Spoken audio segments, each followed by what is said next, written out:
Hanggang Miyerkules naman, inaasahang mapupuno ang Parañaque Integrated Terminal Exchange o PITX ng mga pasaherong umuwi at papunta sa mga probinsya.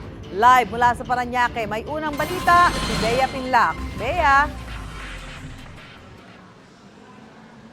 Susan, back to work at back to school na nga. Maraming kapuso natin ngayong Lunes matapos ang Semana Santa. Kanina medyo maluwag pa ang sitwasyon dito sa Parañaque Integrated Terminal Exchange. Pero sa ngayon ay unti-unti na nga dumadami yung mga pasaherong naghihintay para makasakay ng bus.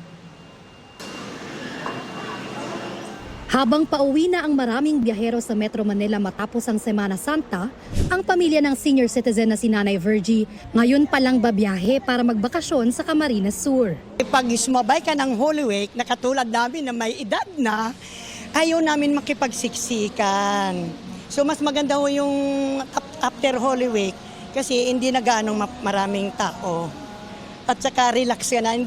Ang OFW naman na si Marisa, umuwi galing Hong Kong nitong Abril para sa graduation ng kanyang anak. Nakalimutan ko na Semana Santa, ang haba ng pila sa terminal bus. Papuntang Pangasinan. Diyos ko, mga 8 hours yung paghihintay namin bago kami nakasakay.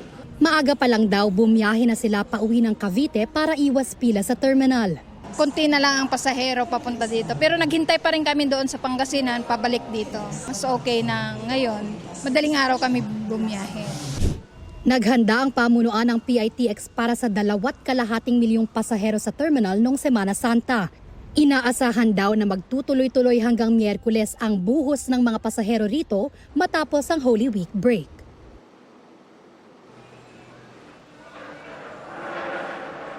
Susan, as of 6 a.m. nakapagtala na ng higit 22,000 na mga pasahero dito sa PITX. Ayon naman sa pamunuan ng PITX, matapos ang Semana Santa, sunod nilang paghahandaan ay yung Labor Day Exodus at yung mga magsisiuwian para sa darating na eleksyon. At yan ang unang balita mula rito sa Parañaque. Bea Pinlac para sa GMA Integrated News. Gusto mo bang mauna sa mga balita? Mag-subscribe na sa GMA Integrated News sa YouTube at tumutok sa unang balita.